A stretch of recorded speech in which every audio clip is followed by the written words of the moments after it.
বসে। তারপরে এই যে দেখো আবার চলে এসেছি, দৌড়ে দৌড়ে আবার চলে এসেছি। এত ভালো লাগে না আমার এখানে গরমে স্লিপ খেতে।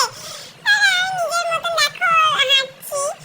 নিজে কত রোদ বেরিয়েছে, অনেক অনেক রোদ বেরিয়েছে, অনেক গরম পড়েছে, অনেক রোদ বেরিয়েছে। রোদের মধ্যে আমি হেঁটে চলে বেড়াচ্ছি।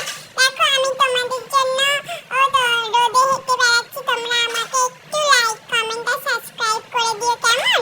তারপর সবাই আমাকে বলছে নাচু করে দেখাও তো দেখি। আমি ওই জন্য এটা নিচে নিচে দেখাচ্ছি, আমি পাটাকে ওরম করে করে এটা আমি নিচে নিচে দেখাচ্ছি। তারপরে আমি অনেকক্ষণ ধরে ঘুরে ঘুরে হাঁপিয়ে গেছি। এবার আমি ভাবছি বাড়ি যাবো। তারপরে ভাবছি না একটু ঠাম্মার কাছে যাই। এই যে ঠাম্মার কাছে গিয়ে ঘুরে এলাম। আমার ভিডিও